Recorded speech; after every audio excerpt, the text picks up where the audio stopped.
Él sea bendiciendo su santa palabra. Oremos a nuestro Dios, así sentados como están, oremos a nuestro Padre. Padre, en el nombre de Jesús de Nazaret, venimos a tu mesa, Señor amado, a recibir, oh Dios de los cielos, tu santa palabra. El maná que tú tienes preparado para cada una de nuestras vidas, mi Señor y Dios. Usted conoce, Padre eterno, la necesidad, Señor y Dios, de cada uno de los que estamos aquí, Señor amado. Es por ello, mi Señor, oh Dios, que te pedimos en esta hora, Padre, que sea usted, Señor, oh Dios, hablando conforme a la necesidad de cada uno de nosotros, mi Señor, oh Dios. Háblanos, fortalécenos, Señor amado, aquellos que puedan estar debilitados en ti, Señor, oh Dios, sea usted levantándolos, Padre eterno, para la gloria de tu nombre, Señor, oh Dios. Que sea tu Santo Espíritu haciendo la obra, Padre, redarguyendo nuestros corazones, Padre, quebrantando, Señor, oh Dios de los cielos, Padre, todo, Señor, oh Dios, lo que sea contrario a tu voluntad. Te entregamos en tus manos, Señor, oh Dios, esta tu casa, este tiempo, Señor, para que sea usted hablando y ministrando a nuestras vidas. En el nombre de Jesús, oramos y te damos gracias, mi Señor y Dios. Amén. Bien, mis santos hermanos, como estamos estudiando el libro de Éxodos. La semana anterior estuvimos viendo acerca del agua de la roca y cómo Dios proveyó al pueblo de Israel agua en el desierto. Amén. En este día vamos a ver acerca de la guerra contra Amalek. Lo hemos leído los 3 primeros versículos de esta porción bíblica que está en Éxodos capítulo 17, versos 8, 9 y 10 hemos leído. Pero les voy a pedir algo más, que sean ustedes abriendo la escritura al 5.º libro de la Biblia, Deuteronomio. Vamos a agregar algo más para que los versículos que hemos leído, ¿sí? Pueda estar completo, para ser de bendición para nuestras vidas, para que nos pueda ayudar a poder entender mejor lo que vamos a ver en esta hora. Amén. Hemos leído los 3 primeros versículos de esta porción, pero vamos a irnos al libro de Deuteronomio, capítulo 25. 2 versículos vamos a leer allí, versículos 17 y 18. Deuteronomio, capítulo 25, 17 y 18. Amén, ¿lo encontraron? Gloria a Jesús por ello. Dice también la escritura: acuérdate de lo que hizo Amalek contigo en el camino cuando salías de Egipto, de cómo te salió al encuentro en el camino y te desbarató la retaguardia, de todos los débiles que iban detrás de ti, cuando tú estabas cansado y trabajado, y no tuvo ningún temor de Dios. Amén. Deuteronomio capítulo número 25, versos 17 y 18 ha sido leído a la par con el libro de Éxodo, ¿no? Capítulo 17. Bien, mis santos hermanos, vamos a entrar en materia. Versículo número 8 dice que vino Amalek y peleó contra Israel en Refidim. Primeramente, vamos a recordar o vamos a enterarnos quién era Amalek, ¿sí? Amalek era hijo de Elifaz, quien era el hijo mayor de Esaú. ¿Se acuerdan de Esaú? ¿Quién era Esaú? Hermano de Jacob, ¿hijos de quién? De Isaac. Ajá. Eso lo están viendo, lo estamos estudiando en el libro de Génesis los días domingo, ¿sí? Entonces, Esaú, el hijo mayor de Esaú, era Elifaz, ¿sí? Quien tuvo un hijo, ¿verdad? Amalek. ¿Con quién tuvo Elifaz ese hijo? Con Tigna, una concubina de él. Eso lo podemos ver. Vamos a ir, retrocedamos un libro, estamos en Éxodo, vamos a ir a Génesis, capítulo número 36, verso 12. Ahí nos lo revela claramente. Génesis 36, 12. ¿Lo encontraron? Amén. Dice ahí: y Tigna fue concubina de Elifaz, hijo de Esaú, y ella le dio a luz a Amalek. Entonces, vamos sacando el limpio. Amalek era nieto ¿de quién? ¿De quién? De Esaú. De Esaú, ¿sí? Amalek era nieto de Esaú, hijo de Elifaz, el hijo mayor, ¿sí?, de Esaú, con su concubina. Muy bien. Entonces, hemos hablado de Amalek. De Amalek se derivan o viene la descendencia o los llamados los amalecitas. ¿Quiénes eran los amalecitas? Pues era un grupo, ¿sí?, un pueblo, un pequeño pueblo que eran nómadas, vivían en el desierto, ¿sí? Un antiguo pueblo nómada, fieros en batalla, en guerra, descendiente, como lo hemos visto, de Esaú. Ellos habitaban principalmente en el Neguit, ¿sí? Moisés fue objeto de una fiera batalla que ellos provocaron, lo que hemos leído, ¿sí?, acerca de los 3 primeros versículos de lo que hemos leído, capítulo número 17. Moisés, ¿sí?, fue objeto de su furia en un ataque sin provocación. En ningún momento los israelitas provocaron a los amalecitas a guerra. Porque recuerden, ¿de dónde habían salido los israelitas recién? De Egipto, de Egipto. ¿Por qué? Porque habían estado más de 400 años allí, esclavos. Ellos no provocaron a nadie, ellos no tenían un ejército. No, ellos habían sido esclavos por más de 400 años. Entonces lo que ellos estaban haciendo es pasar por ese desierto por donde los llevaba la columna de nube, ¿sí? Eso es lo que ellos hacían. Pero los amalecitas, sí, que eran fieros en batallas y vivían por el Neguit, en el desierto, ellos siempre estaban a la caza de a quién poder asaltar. ¿Y cómo lo hicieron? Lo hemos leído en Deuteronomio. Cuando lo hizo, dice claramente en el verso número 18, de cómo te salió al encuentro en el camino y te desbarató, ¿qué cosa? La retaguardia.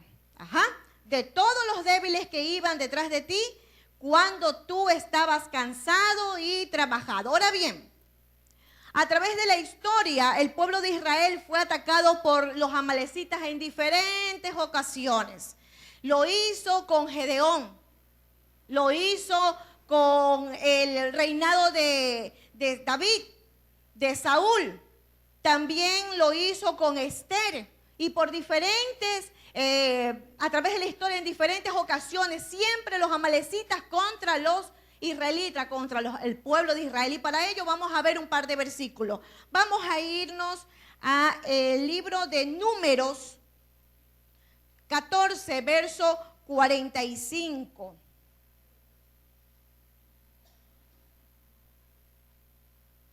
Números 14, 45.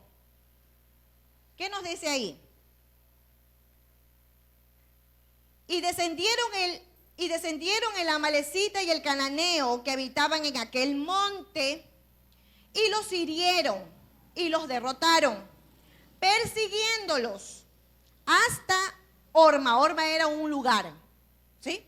Vemos cómo los amalecitas, y no solamente ellos, sino que ellos también siempre andaban con los cananeos, tratando de ver a quién poder asaltar, a quién poder provocar la guerra. Muy bien. También el libro de los jueces, para los que están apuntando, el libro de los jueces, capítulo 6, verso número 13, la vida de Gedeón, ¿sí?, nos dice claramente: pues sucedía que cuando Israel había sembrado, subían los madianitas y amalecitas y los hijos del oriente contra ellos. Subían y los atacaban. Eso está en Josué capítulo número 6, verso número 3. Jueces, libro de Jueces. Jueces capítulo 6, verso número 3. Allí está, ¿sí? Entonces, vemos que a través de la historia, siempre atacados. Y no andaban solos, sino con ¿quiénes? Con los cananeos y también con los madianitas, ¿sí? Siempre andaban en grupo para poder atacar, para poder provocar a guerra. Y siempre la tenían contra Israel. ¿Por qué? Porque dicen los historiadores bíblicos que hay un precedente. ¿Se acuerdan de lo que hizo Esaú con Jacob cuando ellos hicieron un convenio? Porque Esaú venía muerto de hambre de la caza, lo cual no había encontrado ningún animal que había podido cazar, y venía muerto de hambre. ¿Qué hizo Esaú con su primogenitura? Ajá, se la vendió. Se la vendió a su hermano Jacob. Entonces, ellos decían que ellos habían visto la prosperidad de Israel, de cómo habían salido, cómo Dios los había sacado con mano fuerte de Egipto, ¿sí? Y cómo los había ido prosperando, cómo los sostenía, cómo la bendición de la primogenitura estaba sobre ellos, la cual, lógicamente, por nacimiento le pertenecía a Esaú, ¿sí? Pero como Esaú no la valoró, entonces Dios bendijo a través de su padre a Jacob, ¿sí? Y el cual se cumplieron las promesas. Amén. Muy bien, entonces, vamos a avanzar. Vamos a avanzar y vamos a ver también acerca de qué nos habla. Hemos leído entonces en el verso número 8, que nos habla claramente que vino Amalek y peleó contra Israel. ¿En qué lugar? En Refidín, en Refidín. Amén. Por ahí hay unos mapitas donde ustedes nos podemos ubicar, ¿sí? Ahí está Refidín. Quedaba en medio de dos desiertos, ¿sí? Quedaba en medio de dos desiertos, ¿sí? Sin y el del Sinaí. Aquí vemos, Sin y el de Sinaí. Ahí está, Refidín. Ahora, ¿qué se dice de este lugar? Que no era un lugar apto para la guerra. Es más, ellos lo hicieron estratégicamente. Lo hicieron así los amalecistas. Estratégicamente, cuando iba pasando Israel por allí, dicen que unos historiadores bíblicos dicen que es un despeñadero. No tenían los israelitas cómo salir de ese lugar. Los acorralaron. Recuerden, fueron primero ¿por dónde? Por la retaguardia los atacaron, por allí. Entonces, ellos se vieron, ¿verdad? Se vieron que estaban detenidos por medio de los amalecistas. Los habían cercado. Muy bien. Entonces, dice la escritura, hemos leído, vino y peleó contra Israel en Refidín. ¿Qué se habla de Refidín? Como hemos visto, un lugar edificado entre dos desiertos, Sinaí y el Sin, ¿sí? Dos desiertos, el cual, ¿qué significa este lugar? Refidín significa lugar de descanso, significa lugar de sustento, significa un lugar de soporte. Muy bien, entonces, ¿qué más podemos hablar acerca de esto? ¿Sí? Como les decía yo, no era un lugar apto para la guerra. Fue en este mismo lugar donde el pueblo no tuvo aguas para beber. En este mismo lugar, en Refidín, en este lugar mismo fue donde no hubo agua que beber. ¿Se recuerdan las semanas anteriores que se estuvo hablando acerca del agua que brotó de la peña de Oreb? Sí, fue en ese mismo lugar. No había pasado mucho tiempo que Dios los había sacado de Egipto, que ellos habían pasado por el Mar Rojo, que Dios les había proveído del agua para beber. ¿Cuándo sucede esto? Cuando sucede de que los amalecistas vienen contra ellos, ¿sí? No había pasado mucho tiempo, apenas días nomás. Ok, entonces, ¿qué más podemos hablar de ello? Vamos a hablar en la parte espiritual, no solamente de información, ¿no? Que hemos visto quién era Amalek, dónde quedaba ubicado Refidín. ¿Qué podemos sacar de esto? ¿Sí? Es muy conocido, yo creo que por todos o la gran mayoría de los que estamos aquí, que el enemigo siempre se levanta, ¿sí? Cuando nosotros nos disponemos a disputar de Dios, ¿sí? Y Él no va a escatimar esfuerzos y Él no va a dar lugar, sino que Él va a aprovechar cualquier debilidad que nosotros tengamos para atacarnos, para venir contra nosotros. Amén. Recuerden que Amalek, si cobardemente los atacó a los más débiles, ¿quiénes son los que generalmente se quedan atrás? Mujeres, niños, ancianos, ¿sí? Los animalitos que ellos criaban para alimentarse, esos eran los que venían atrás. A ellos atacaron. Cobardemente lo hicieron así. Así es el enemigo viene contra nuestras vidas, ¿verdad? Y nos trata de destruir, bien lo dice la escritura, ¿verdad? Pero nosotros como cristianos, como creyentes de la palabra de Dios, a través de la fe en Cristo Jesús, debemos de tomar también armas. Nuestras armas, siempre se le dice, nuestras armas, las armas del cristiano es la palabra y la oración. Esas son nuestras dos armas. Son nuestras dos armas con las cuales nosotros podremos vencer al enemigo. Podemos hacerle frente. Jesús lo hizo, ¿verdad? Jesús lo hizo varias veces cuando él fue tentado. El enemigo vino contra él. El tentador no respetó que él era el Hijo de Dios porque el enemigo lo sabía, pero vino a tentarlo. Pero Jesús, siendo el Hijo de Dios, se defendió con estas dos armas. La oración, recuerden, él estaba en ayuno y oración 40 días, 40 noches, ¿sí? Y también la palabra. La palabra. Ok, entonces, no podemos descuidarnos. No descuidemos la retaguardia, podríamos decir nosotros, ¿no? Debemos de estar fortalecidos en todo tiempo. A veces pensamos que estamos pasando por una prueba y cuando estamos pasando por esta prueba decimos, no puede haber algo peor. Ya esto que me ha pasado es como por ahí, saben decir un término, es el acabose. ¿Se han escuchado ese término? Esto es el acabose, ya no puede haber algo peor. Pero cuando acuerdo, de repente viene algo más grande, ¿verdad? Y lo cual nosotros tenemos que no echarnos a correr, sino salir al frente. Entonces, ¿sí? Por más que creamos que ya después de esto no puede venir nada peor, no, tenemos que tomar nuestras armas, la oración, la palabra y ceñir, como dice la Escritura, nuestros lomos y empezar a caminar firmes para poder, ¿sí?, vencer toda artimaña del enemigo, toda arma que se levante contra nosotros. Amén. Vamos a seguir entonces, verso número 9. ¿Qué dice allí? Y dijo Moisés a Josué, escógenos varones y sal a pelear contra Amalek. Mañana yo estaré sobre la cumbre del collado y la vara de Dios en mi mano. Muy bien, esto está en el verso número 9. Ahora, aquí por primera vez sale a relucir el nombre de Josué, se lo nombra por primera vez, pero como un joven guerrero. Joven guerrero. Yo les dije hace un momento de dónde salía el pueblo de Israel. Recién salía de qué lugar, de Egipto, de la esclavitud. Ellos no tenían un ejército. Ellos no estaban conformados para la batalla. Pero, sí, Dios le dijo a Moisés que lo haga así. Vayan a escoger varones. Y Moisés le dio esta responsabilidad al joven Josué. Muy bien. Entonces, hablemos de Josué. Vamos a abrir la escritura y lo vamos a hacer en el libro de Números, capítulo número 13. Cuarto libro de la Biblia, Números,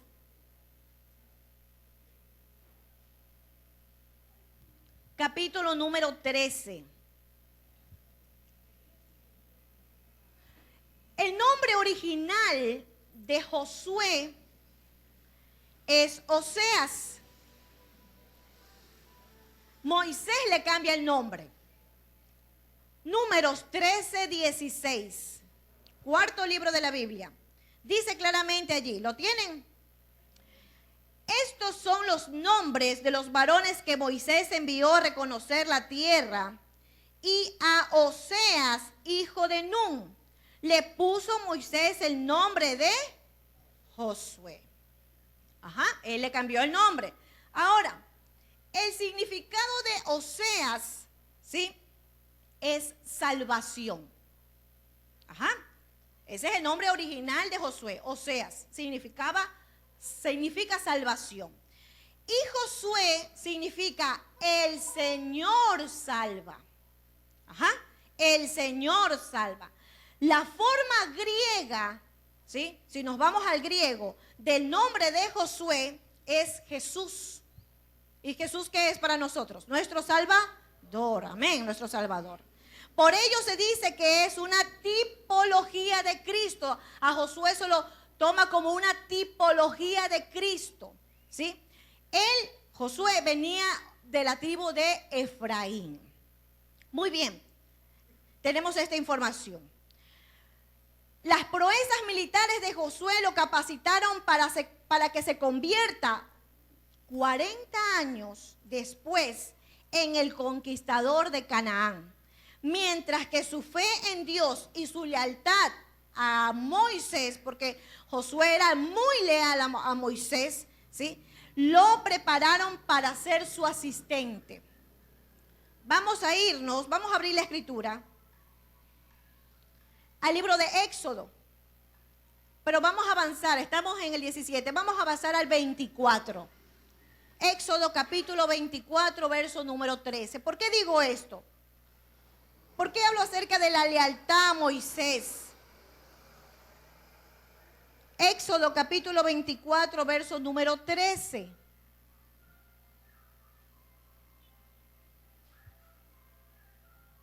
Dice allí, y se levantó Moisés con Josué. ¿Qué dice ahí? ¿Qué dice? No le escucho, hermanos.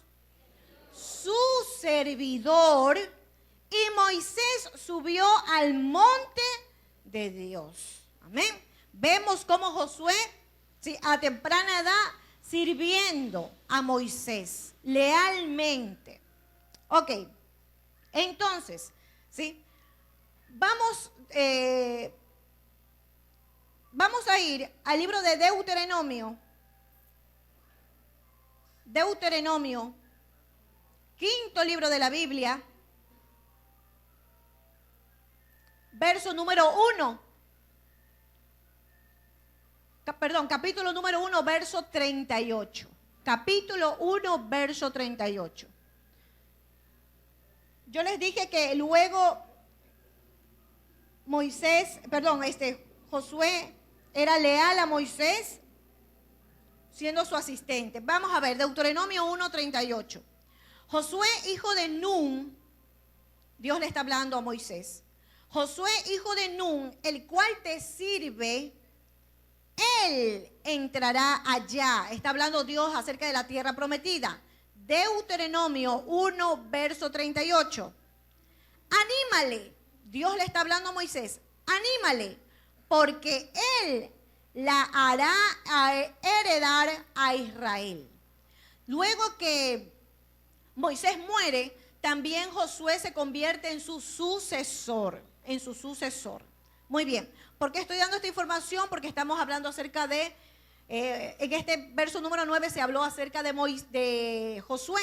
Entonces, como yo sé que hay algunos hermanos que no pueden venir los días jueves, que estamos estudiando el libro de Josué, entonces necesito darles esta información. Muy bien. Entonces, leímos Deuteronomio 1, verso 38. La escritura también nos dice, voy a leer un versículo bíblico, no lo busquen ustedes, yo lo voy a leer, ¿sí? Deuteronomio 31, verso 23 dice, y dio orden a Josué, hijo de Nun, y dijo, esfuérzate y anímale, pues tú introducirás a los hijos de Israel en la tierra que les juré, y yo estaré contigo. Está hablando Dios a Josué. ¿Sí? 31, verso 23. Y en el Deuteronomio mismo, capítulo 34, verso 9, nos dice así, y Josué, hijo de Nun, fue lleno del espíritu de sabiduría, porque Moisés había puesto sus manos sobre él.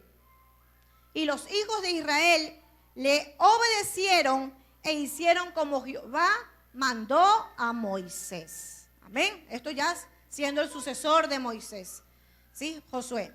Muy bien. Entonces, vamos a hablar acerca de este versículo bíblico número 9 que hemos leído. Leímos acerca de que Moisés manda a Josué ¿a qué cosa? ¿Ah? ¿A escoger qué cosa?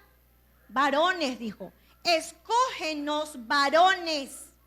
Y el mandato era, y sal a pelear.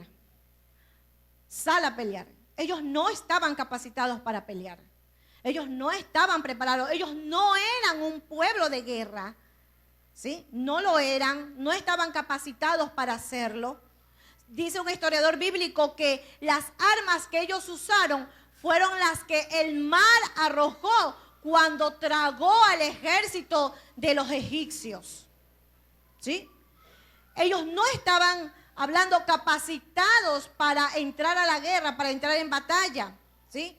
era un pueblo que había salido recién de la esclavitud, ¿sí? Pero la orden estaba que salga a pelear. Pero dice, Moisés le dice, mañana yo estaré sobre el monte, sobre la cumbre del collado, y la vara de Dios en mis manos. ¿Recuerdan la vara de Dios? La que al golpear la peña brotó agua para que el pueblo bebiera.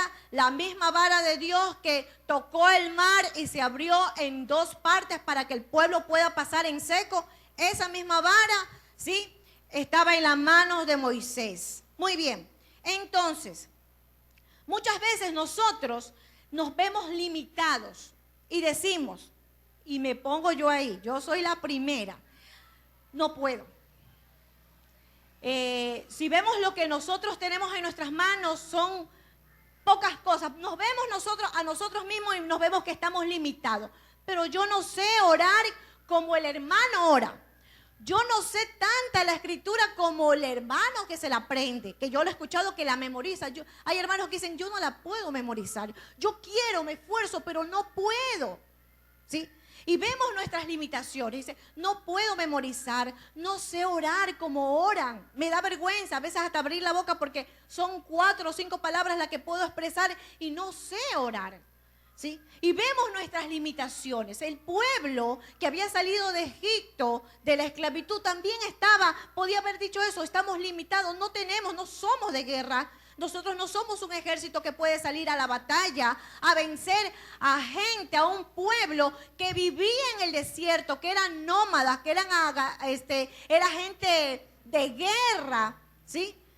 Ellos podían haber puesto muchos pretextos, ¿sí?, para decir no podemos, pero, ¿sí?, ellos, hablando de Josué, tomó a los varones, buscó a los más, quizás un poquito más encorpados, no viéndolos, porque los fue a observar, a ver, él quizás puede, y los fue a escoger, porque Moisés mandó eso, escoge varones y sal a la guerra, y sal a la batalla.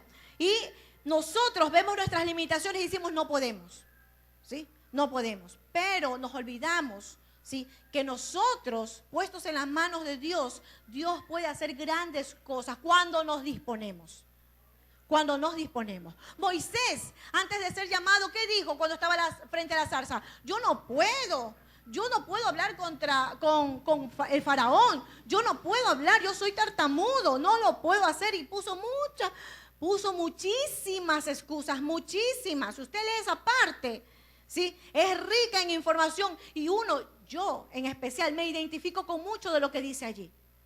Yo no puedo, yo me veo limitada, yo quizás no llegue y veo las limitaciones, pero cuando uno se dispone en las manos de Dios, Dios hace proezas y maravillas, como lo hizo a través de Moisés, cuando Moisés ya rendidamente cayó en las manos de Dios. Oh, bueno, lo voy a hacer, voy a ir donde tú me mandas. Y fue, ¿sí? Estando 40 años en el desierto, volvió a Egipto para sacar y rescatar a su pueblo que estaba siendo esclavizado. Amén. Entonces no veamos nuestras limitaciones, pongámonos al frente. Nosotros también somos un pueblo que Dios ha llamado también, no solamente para ser real sacerdocio o nación santa, sino también para entrar en batalla. Y nuestra principal batalla no es, como dice la Escritura, contra carne y contra sangre, sino contra ¿qué? Contra potestades, ¿verdad?, que viven en las regiones celestes, ¿verdad que sí? Entonces nosotros tenemos que disponernos, ¿sí?, disponer nuestras vidas, ¿sí?, tomar las armas que tenemos en nuestras manos y Dios hará maravillas a través de cada uno de nosotros. Amén. Pero debemos disponer nuestros corazones a hacerlo. No digamos soy joven o como lo dijo Jeremías, soy un niño. No digamos eso, porque Dios hace como Él quiere. ¿Sí? Llamó a ancianos, llamó a niños a reinar sobre Israel. Y lo hicieron muy, ¿sí? Pero Dios es el que tiene el control de todas y cada una de las cosas. Gloria a Jesús. Avancemos entonces. Ahora que nos toca, verso número 10. Dice, e hizo Josué como le dijo Moisés, peleando contra Amalek. Y Moisés y Aarón y Hur subieron a la cumbre del collado. Muy bien. Entonces vemos que Josué valientemente y obediente a la orden que le había dado Moisés, ¿sí? Obediente a ello, lo hace.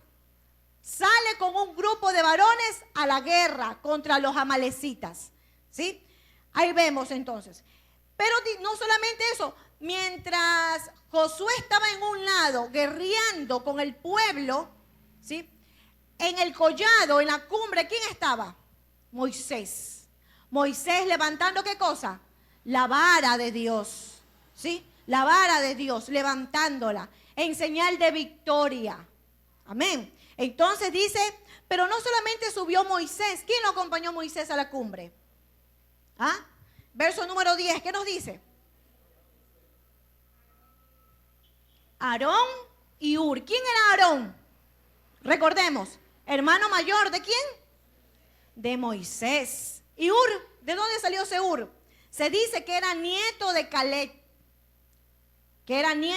Sí hemos escuchado, ¿verdad? Al valiente Caleb con Josué cuando fueron a espiar la tierra con 10 más, ¿sí?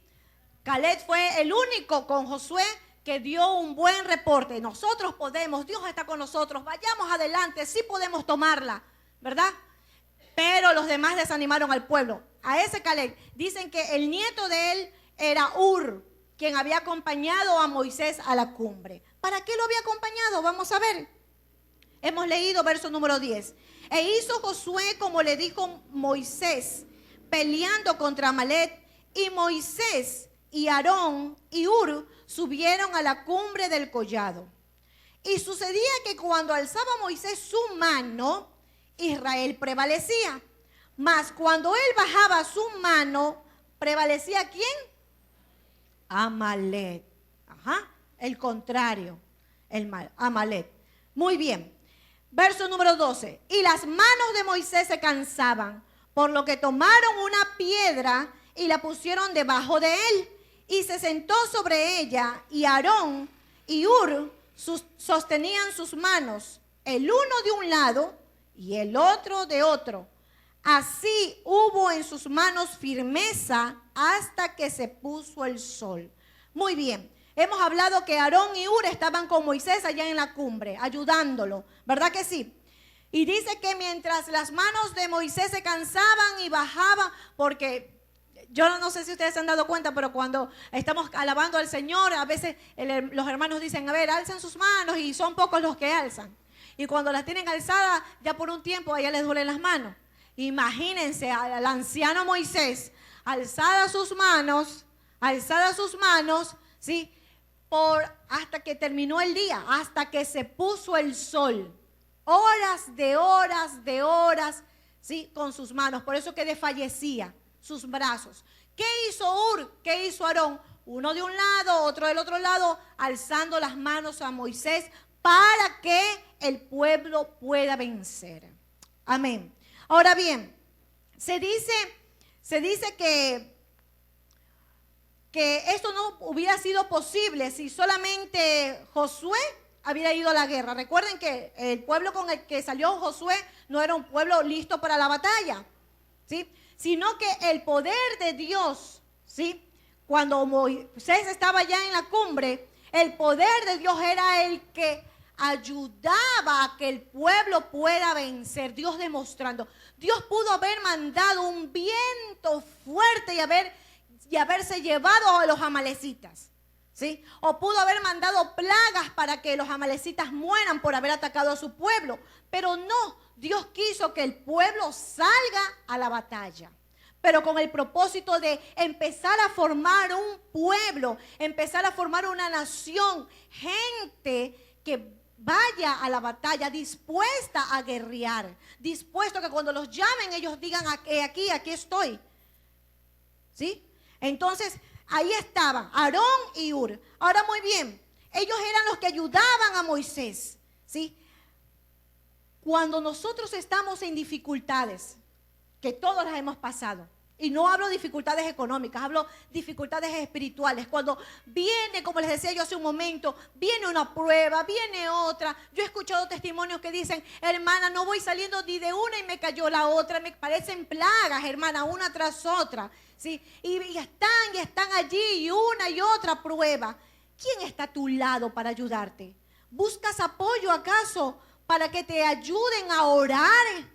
Para que sea Dios fortaleciendo tu vida, para que sea Dios animándote, para que sea Dios dándote la victoria. ¿Quién está a tu lado? ¿Quién está a tu diestra? ¿Quién está a tu siniestra? ¿Está acaso Aarón o Hur, como lo estuvieron con Moisés? ¿O con quién te juntas? ¿Con gente que se queja de todo? Que no ve la mano de Dios sobre la vida ni la misericordia de Dios declarada en la Escritura, y que cada día, cada uno de nosotros la podemos ver palpable, porque bien dice la Escritura que son nuevas sus misericordias cada día. Porque si nos estamos juntando con gente que en vez de alentarte, te desanima, te frena, te sienta, te somete, te hace ver lo que limitaciones, sí, entonces estás mal. Tienes que salir de ese lugar, tienes que salir de en medio de ellos. Tienes que buscar gente que te ayude, gente espiritual que esté a la par o que sea más, hablando espiritualmente, más poderoso en fortaleza, ¿sí? Para que te puedan ayudar en oración a salir de las situaciones, para que sea Dios dándote la fuerza, para que el Señor sea dándote la victoria en medio de toda tribulación que se presente en nuestras vidas, ¿sí? Entonces tú tienes que buscar apoyo. Busca apoyo. Hay personas que dicen, hermano, he estado pasando por ello, pero están callados, no dicen nada. Están sufriendo en silencio y no puede ser así. Nosotros somos llamados a ser un pueblo, llamados a ser hermanos. La Escritura dice, orad los unos por los otros, ¿sí? Para que no caigas en tentación. Orad sin cesar, lo dijo Pablo. Entonces necesitamos buscar gente que nos ayude en oración, gente que nos ayude a ver las cosas diferentes, no como la veo. Quizás yo estoy viendo todo el panorama oscuro y la otra persona dice, no, hermana, allí no hay gigantes, allí hay leche y hay miel. Amén, como en la tierra de Canaán, y te ayuda a ver lo que tú no puedes ver, te ayuda a ver el fruto de la tierra. Aleluya, gloria a Jesús. ¿Sí? Te ayuda a ver el fruto de la tierra, como la tierra que Dios había prometido a su pueblo, tierra que fluía leche y miel, tierra de bendición. Allí debe de estar nuestra mirada. En Cristo nuestra mirada, Él es el blanco, ¿sí? Entonces debemos de buscar apoyo, y apoyo en gente que te ayude, amén, gloria a Jesús. Vemos que dice que en el verso número 12, y las manos de Moisés se cansaban, por lo que tomaron una piedra y la pusieron debajo de él y se sentó sobre ella, y Aarón y Hur sostenían sus manos, el uno de un lado y el otro del otro. Así hubo en sus manos firmeza hasta que se puso el sol. Entonces vemos que ellos toman una táctica. Dicen, no, él era un anciano, Moisés era un anciano. Ellos toman, ¿qué cosa? Una piedra, y lo hacen sentar ahí. A pesar de que estaba apoyado ahí en la piedra, sentado, ellos levantaban sus manos, ¿sí? Nuestras oraciones, nosotros también tenemos, dice la Escritura, una piedra, la piedra angular, la piedra que los edificadores, dice, desecharon. Cristo es nuestra roca, amén. Ahí debemos de sentarnos nosotros también. Ahí se deben de sentar nuestras oraciones, porque Él lo puede hacer. Cualquier dificultad, Dios lo puede hacer.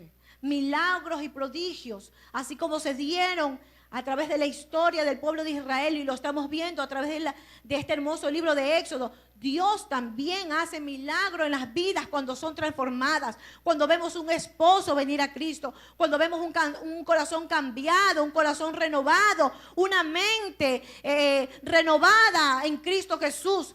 Esos son los milagros más grandes que nosotros podamos ver. Porque es verdad, Dios nos puede bendecir de alguna dificultad económica que podamos estar pasando, de salud. Pero cuando vemos la obra de nuestro Dios a través en el área espiritual, cuando Dios trae a las vidas al arrepentimiento y el conocimiento de la verdad, vemos milagros. Amén. Porque muchas veces dicen, yo no pensaba que él iba a venir a Cristo. Yo decía, este Señor nunca con esa mente, como todo la lógica. Y vemos cómo Dios a través de su Espíritu Santo los toca y ellos pueden llegar a ser hombres y mujeres de Dios. Amén. Solamente es la obra del Espíritu Santo, pero para que la obra del Espíritu Santo pueda moverse en medio del pueblo, debe de haber un pueblo que ora, debe de haber un pueblo intercesor, debe haber un pueblo que ve más allá de la realidad, no que vea las dificultades, sino que vea, ¿sí?, a través de las promesas que Dios nos ha hecho en la Escritura, pueda haber milagros. Amén. Bien, vamos a leer verso número 13. 13 que nos dice, y Josué deshizo a Amalec y a su pueblo a filo de espada. Y Jehová dijo a Moisés, escribe esto para memoria en un libro y di a Josué que raeré de todo la memoria de Amalec de debajo del cielo. Una promesa de parte de Dios. Y Moisés edificó un altar y llamó su nombre Jehová Nisi. Esto es, Jehová es mi estandarte. Y dijo, por cuanto la mano de Amalec se levantó contra el trono de Jehová, Jehová tendrá guerra con Amalec de generación en generación. ¿Se recuerdan que yo les dije que a través de toda la historia de Israel vemos a los amalecitas atacar a Israel en diferentes oportunidades? Lo vimos a través de Gedeón, a través de Saúl, ¿sí?, a través también del rey David. Pero Dios los borró de la tierra, ¿sí? Lo hizo. Muy bien. ¿Qué más podemos hablar en este tiempo? Recordando que dice que cuando Moisés estaba en el collado, en la cumbre, ¿sí?, dice que cayó, se puso el sol. Y es verdad, cuando hablamos muchas veces de las dificultades que se puedan presentar en nuestras vidas, nosotros podemos llegar a ver de que a veces las pruebas o las dificultades duran bastante tiempo. Hay pruebas que son rapidito y Dios hoy nosotros estamos gozosos porque glorificamos al Señor porque salimos de esa, decimos, ¿verdad? Y salimos triunfantes. Pero hay pruebas que duran años. Pruebas que duran años. Pero nuestros brazos no deben de fallecer. Deben de levantarse como lo hizo Moisés. De levantarse, ¿sí?, y buscar, como les decía hace un momento, apoyo en gente que nos pueda ayudar, que nos dé aliento a través de la santa palabra, donde descansan las promesas de Dios para nuestras vidas. Aleluya. Bien, también podemos decir en esta hora, sí, como les decía hace un momento, sí, que este pueblo de los amalecitas fue raído. Dios lo prometió, Dios lo hizo así. Pero también el Señor permitía que los amalecitas atacaban a Israel, ¿verdad?, para probarlos muchas veces. A veces el pueblo era desobediente y era rebelde y Dios fortalecía a los amalecitas o a los cananeos o a los moabitas, quienes se levantaban contra el pueblo para hacerle guerra, para hacerle frente, pero con el propósito de que el pueblo de Israel despierte a una realidad, ¿sí?, de ver su condición de pecado, de que se arrepientan y vengan ante la presencia del Señor y reconozcan su poderío. Como lo dice en el verso número 15, dice, y Moisés edificó un altar y llamó su nombre Jehová Nisi. Esto es, Jehová es mi estandarte. Amén. Vemos que un estandarte siempre tiene que mantenerse firme y en alto. Firme y en alto. Nosotros, sí, debemos de siempre, después de cada batalla que el Señor nos permita tener, debemos de darle la gloria a Dios. Allí levantamos altares, dándole la gloria a Dios, diciendo, Dios, yo no pensaba, Pero tú con tu ayuda, con tu fuerza, con tu fortaleza, me has ayudado a salir al frente. Te doy la gloria y testificar de sus proezas, de sus milagros en nuestras vidas y en la vida de aquellos que nos rodean. Amén. Entonces, allí levantamos altares para nuestro Dios. Gloria a Jesús. Vamos a ponernos en pie en esta hora. Vamos a orar a nuestro Padre. Vamos a darle gracias a nuestro Dios porque nos ha permitido en este tiempo poder ser edificados a través de su santa palabra. Sí, podamos decirle a nuestro Dios que Él sea el que nos guarde, que Él sea el que nos fortalezca.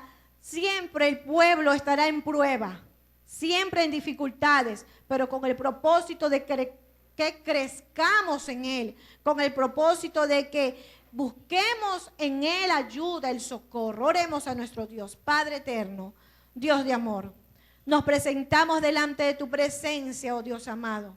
Este es tu pueblo, Padre, el cual ha venido en este día, Señor, oh Dios. Tú lo congregaste, tú los llamaste a cada uno de ellos. Gracias, oh Dios de amor, porque han sido obedientes a tu voz. Bien dice tu palabra, mis ovejas escuchan mi voz. Gracias por cada uno de ellos. Te pido, oh Dios amado, que sea usted bendiciéndolos, que sea usted guardándolos, Padre. Aquellos que están pasando por necesidad, aquellos que están pasando por prueba, por tribulaciones, por diferentes dificultades, oh Dios de amor, las cuales tú les has permitido, Señor amado, vivir. Ayúdales, Padre. Sé tú su fortaleza, oh Dios de amor, el auxilio que ellos necesitan, Padre amado. En el nombre de Cristo Jesús, Señor nuestro. Oramos en esta hora, Padre, recordando lo que nos dice el libro de Santiago, que debemos de acercarnos confiadamente al trono de la gracia, Padre, para alcanzar misericordia, oh Dios de amor, y hallar gracia para el oportuno socorro. Tú eres nuestro socorro, Padre. En ti descansamos, oh Dios de amor. Tú eres nuestra roca, Padre eterno, en la cual, Señor amado, Padre, nos podemos levantar, Señor amado, en la cual, Señor, oh Dios de los cielos, ponemos nuestras cargas, nuestras dificultades, oh Dios de amor. Y es usted el que obra, Señor amado, en nuestras vidas, en tu tiempo y para la gloria de tu nombre, Padre. En el nombre de Jesús, bendice a tu pueblo, Padre amado, en esta hora, oh Dios de amor, y glorifica tu nombre en cada uno de ellos, Señor amado. En el nombre de Jesús oramos y te damos gracias, oh Dios de amor. Amén y amén.